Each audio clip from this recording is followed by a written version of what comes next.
ఓరుగల్లులో సన్న బియ్యంకు రెక్కలొచ్చాయి. గత కొద్ది రోజులుగా బియ్యం ధరలు అమాంతం పెరిగిపోతున్నాయి. నెల వ్యవధిలో హోల్సేల్లో సన్న బియ్యం ధరల్లో క్వింటాలకు 500 నుంచి 1000 రూపాయల వరకు డిఫరెన్స్ కనిపిస్తోంది.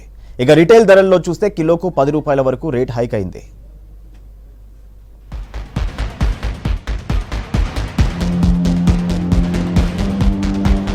వరంగల్ ఉమ్మడి జిల్లాలో బియ్యం ధరలు పెరుగుతున్నాయి. నెల రోజుల వ్యవధిలోనే రేట్లు బాగా పెరిగాయి.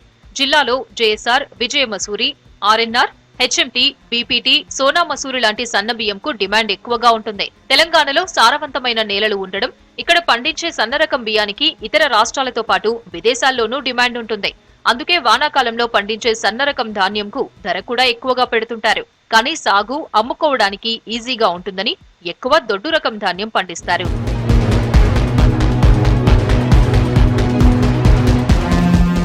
అయితే గతేడాది దొడ్డు రకం వరిని అమ్ముకోవడానికి నానా అవస్థ పడిన రైతులు ఈసారి ఎక్కువ మంది సన్న రకాలు సాగు చేశారు. వరంగల్ జిల్లాలో ఖరీఫ్ సీజన్లో జిల్లా వ్యాప్తంగా సుమారు 1,34,927 ఎకరాల్లో వరి పండించగా అందులో 1,05,500 ఎకరాల్లో సన్న రకాలే సాగు చేశారు.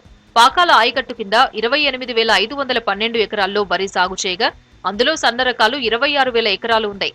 ఇతర రాష్ట్రాల్లోనూ డిమాండ్ ఉండడంతో తెలంగాణ రాష్ట్రంలోని ఇతర ప్రాంతాలు, ఆంధ్రప్రదేశ్ రాష్ట్రంలోని వివిధ జిల్లాల నుంచి వ్యాపారులు వచ్చి ఇక్కడి సన్న రకం వరి ధాన్యాన్ని ఎక్కువ ధరకు కొనుగోలు చేస్తున్నారు. తెగుళ్లు, చీడపీడలను తట్టుకుని దిగుబడులు తక్కువ రావడంతో సన్న రకాల ధాన్యం కొనుగోలు చేస్తున్నారు.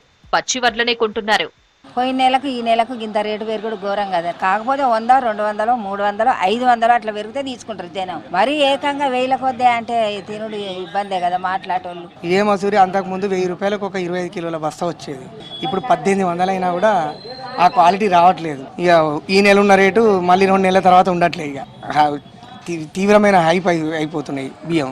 1800 25 కిలోల బస్తా వస్తుంది. చాలా కష్టమవుతున్నది. ఇదే ఇప్పుడు సన్న బియ్యం ధరలు పెరగడానికి కారణంగా వ్యాపారులు చెబుతున్నారు. జేఎస్ఆర్ గత 4 రోజుల కిందట క్వింటాలు 7,200 వరకు ఉంటే ఇప్పుడు 8,000 నుంచి 8,200 వరకు ధర పలుకుతోంది. ఇక విజయ మసూరి మొన్నటి వరకు 5,200 ఉండగా ఇప్పుడు 5,800 వరకు పలుకుతోంది. ఇక ఆర్ఎన్ఆర్ రకం బియ్యం క్వింటాలు 15 రోజుల కిందట 6,500 ఉంటే ఇప్పుడు 7,400కు చేరుకుంది. హెచ్ఎంటీ రకం బియ్యం కూడా 6,200 నుంచి 1,000 రూపాయలు పెరిగి 7,200కు చేరుకుంది. సోనా మసూరి రకం బియ్యం 5,200 నుంచి 5,600 రూపాయల ధర ఉందని వ్యాపారులు చెబుతున్నారు. చాలా పెరిగింది రేటు. అట్లా మొదలు మేము సంవత్సరానికి ఒకసారి తీసుకునేది, ఇప్పుడు నెలకోసారి తీసుకుంటున్నాము. అందుకనే రేటు బాగా పెరిగినాయి. ఇప్పుడు మేము తీసుకున్నది విజయ మసూరి ఇప్పుడు దాదాపు 1,400కు వస్తుంది. అప్పుడు 700కు వచ్చేది, 800కు వచ్చేది, 900కు వచ్చేది. అట్లాంటిది ఇప్పుడు చాలా పెరిగింది. ఇప్పుడు ఈ బియ్యం తినాలంటే ఒకప్పుడు సంవత్సరానికి ఒకసారి బియ్యం కొనే పరిస్థితులు ఉన్న రోజులలో ఇప్పుడు నెలకొకసారి కొనాలంటే కూడా కళ్ళపండు నీళ్ళు వచ్చే పరిస్థితులు ఉన్నాయి. చాలా పెరిగినాయి. కాకపోతే పరిస్థితులు, వాళ్ళ పంటలు వాటి మీద ఆధారపడి ఉంటుంది కాబట్టి తప్పదు, తినడం తప్పదు. పేదవాడైనా ఎంత ధనికుడైనా తినాల్సిన అన్నమే కాబట్టి ఏ ధరలు పెరిగినా తినక తప్పదు. కాకపోతే కొంచెం తగ్గిస్తే మంచిదని మా అభిప్రాయం. కొద్ది రోజులుగా బియ్యం ధరలు పెరగడంపై వినియోగదారులు ఆందోళన వ్యక్తం చేస్తున్నారు. ఓవైపు నిత్యావసర వస్తువులు, మరోవైపు బియ్యం ధరలు పెరగడం భారంగా మారుతోందని చెబుతున్నారు. ఎంత ధర ఉన్నా బియ్యం కొనకుండా ఉండలేం కదా అని ఆవేదన వ్యక్తం చేస్తున్నారు. సన్న సాగు చేయడం తక్కువ అవుతుంది.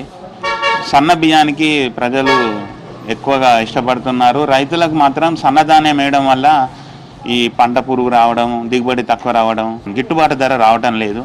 సో వాళ్ళు ఏం చేస్తున్నారంటే దొడ్డు ధాన్యానికి ఎక్కువ ప్రిఫరెన్స్ ఇస్తున్నారు, సన్న ధాన్యాన్ని తగ్గిస్తారు. సన్న పంటతో ఎక్కువ చీడబీడలు ఆశించి దిగుబడి తక్కువ వస్తుంది కాబట్టి రైతులందరూ దొడ్డు వేసిండ్రు, సన్నయ్య తక్కువ వేసిండ్రు. ఇంకొకటి దీనిలో పోను బయట రాష్ట్రాలలో మన తెలంగాణ సరుకులకు డిమాండ్ ఎక్కువ ఉంటుంది. ఎందుకంటే ఇక్కడ ఉన్న బియ్యము నాణ్యత ఉంటాయి. నేను అన్ని రాష్ట్రాలలోకి వెళ్ళి బియ్యం తెప్పిస్తాము, కానీ మన రాష్ట్రంలో ఉన్నంత టేస్ట్ కానీ ఎక్కడ కానీ దాన్ని క్యారీ చేసుకొని మిగతా రాష్ట్రాల వాళ్ళు మన దగ్గరికి కర్ణాటక, తమిళనాడు, మహారాష్ట్ర రాష్ట్రాలకు వెళ్ళి కూడా మన దగ్గర నుంచి బియ్యము గ్రాప్ చేశారు. దానివల్ల ఇక్కడ షార్టేజ్ వచ్చింది. బియ్యం ధరలు పెరగడానికి అనేక కారణాలున్నాయి. తెలంగాణ బియ్యంకు డిమాండ్తో ఇతర రాష్ట్రాలకు ఎగుమతి కావడం, సన్న రకం ధాన్యం విక్రయించుకోవడంలో రైతులు ఇబ్బందులతో దొడ్డు రకం వైపు మొగ్గు చూపుతున్నారని అంటున్నారు. 6 నెలలకోసారి పంట వస్తుంది కాబట్టి ధరలు మళ్లీ తగ్గొచ్చని అంచనా వేస్తున్నారు. అయితే రైతులకు గిట్టుబాటు ధర వచ్చేలా ఈ ధరలు ఉంటే నష్టమేమీ లేదంటున్నారు.